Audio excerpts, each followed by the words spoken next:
Hey guys, what's going on? It's David Elder with Elder Eats, and right now I'm going to show you how to make these Gulf red snapper fish tacos. Let's do it. First things first, we're going to make a quick pico de gallo. So we're using tomatoes, a jalapeno, and some onions. Quick chop in on there. Last but not least, of course, with the pico de gallo, you're going to want to add a little bit of lime to it, a little acidity. So you just get this fresh lime. Cut it into quarters. And you want to get that. Give it some love. Oh, hello. Himalayan sea salt on top of that as well. Since we did this first, this is just going to kind of sit off to the side. All that acidity is going to help kind of bring all this together as well, kind of marry all those flavors. We have a cast iron on the grill that's already hot, ready to go, and you can smell it in the air once the cast iron gets ready to go. So we have some corn tortillas over here. Now these are from H-E-B, these are their homemade style. Of course, if you can make them at home yourself, I prefer that way, but this is a close second. So you just come over here, you want to warm these up. So you have a nice smoking cast iron. You can even turn that down a little bit. There we go. You just want to set them right on there. You have to char these up a little bit or else they're just going to taste like random corn tortillas, right? They're getting a nice little texture on the outside there. That's what you want. A little bit of brown on the edges. That's what you're looking for. You're not trying to, they're already cooked. You don't have to cook these, but what you want to do is just give them a little bit more. See, that's what I'm talking about. That's what you want. And then you see right here, this is actually a tortilla holder. I don't know, I grew up with these in my house. It actually says tortillas on there, like you don't know what's in it. And it has little peppers. I don't know what the peppers are for, but it should be like little tortillas. Anyways, my grandmother always had one of these in her home, and one of the things that she would always do is she would get a nice clean kitchen towel, right? And she would always put it in there as like a base. Even though this is meant to insulate and to keep them warm, she always added that extra little bit to it. So this is the extra layer of warmth that feels like grandma's cooking, right? So we'll come back over here, see how these are doing. These are looking really nice. And if you're not familiar with using cast iron pans, you can actually head on over to eldereats.com. I have a whole section on how to season, cure, and get your cast iron ready to go. And you can really, it gets all these flavors kind of embedded into it, and you can smell it. As you warm it up, it's kind of like you're reminiscing about these meals past, and you can really add more flavor to the things you cook in it. Don't be afraid to use your hands. You don't need a spatula or anything for this part. These go right into here, and then just like Grandma did, you just wrap that up, put the lid on it. Those are good to go for later. Now, one of the main flavor components on these tacos is the mixture of sriracha and ranch. It creates a really nice sauce. Now, they do sell a sriracha premix. I like to add my own mixture because you get to really calculate how much of one or the other do you want. So you just go into a bowl, and you can eyeball this, really. I mean, if you like spice, add a little bit more sriracha. If you want more of this creamy, neutral flavor, then you can add more ranch. But we just go like that. I'm looking for kind of a pinkish hue to it, because that way you know there's a nice blend. Mix that up nice. Look at that. And now you have ranch with attitude. That's what I like to call it.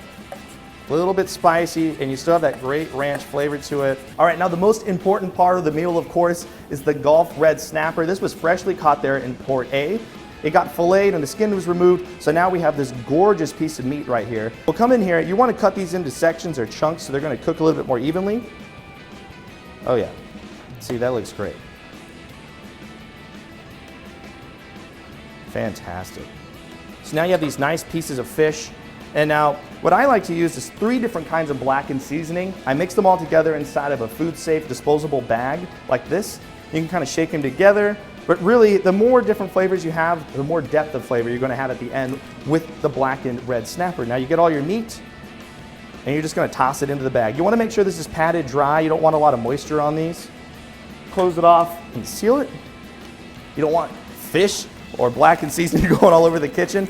And another thing too, when it comes to actually cleaning the fish, make sure that you have a good spot, because your significant other or your wife will not be happy if you decide to actually go and do this in your own kitchen. It won't be pretty. There's going to be guts, there's going to be skin. It's not a pretty thing. They're nice and covered. And what we're going to do now is we're going to get a little bit of vegetable oil. You can use canola oil as well, just a little bit. We have this hot pan already. You can see it's already at a smoke point. And you just want to put a little bit on the bottom. Now you want to get your fish, and you want to dust them off. You want to kind of shake them off before you put them in. And you want to just lay it right onto that pan. You hear that sizzling, you see it? That's what you want to see. That means your pan's ready to go. Really don't want to leave this unattended. These fish can cook very quickly, so you want to keep an eye on that. Blackened. All right, so as the fish is cooking in the cast iron pan, you want to get just a little bit of butter. Make sure it's softened. And you just want to kind of throw it into the pan. All this is doing, again, you're just adding a little bit more depth of flavor to the fish. You want to let it sit there for a nice while because you're trying to get a really good char, a nice crust on one side. Oh yeah, see that? That's beautiful. So as the fish is finishing up right behind me, showed you the slaw earlier. This is kind of a random mixture. I believe there's Brussels sprouts, a little bit of kale. This is like called a power slaw mix. You can use whatever kind of slaw mix you like. But I'm gonna do to this one, just to kick it up, we're gonna use a lime. Squeeze that lime right over on top. You wanna make sure you put a little bit of salt on there as well. And then with your vegetable or canola oil, just a little bit of oil inside that slaw. And this is gonna help kind of create a nice little sauce for it as well. Let everything absorb all those flavors while the fish is finishing there. First thing on the bottom, you're gonna put a little bit of that sauce that you made. So that sauce is just gonna run right onto the bottom of these. You're gonna get some of your slaw. You're gonna add that as a bed on the bottom. This kind of fish is a flaky white fish, and you wanna see flaky whites all throughout. We're gonna put it right into here, just like that.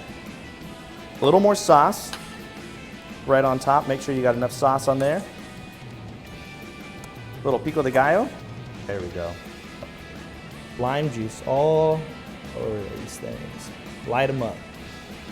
Easy, fast, delicious. These are Gulf red snapper fish tacos. You can make these right at home. A lot of these ingredients I just got at a local HEB. You can go out there, but you gotta, if you wanna catch some fresh fish, you gotta go out to Port A. And shout out to Port A for letting us go out there. It was a blast to be out there, especially deep sea fishing. That was really fun.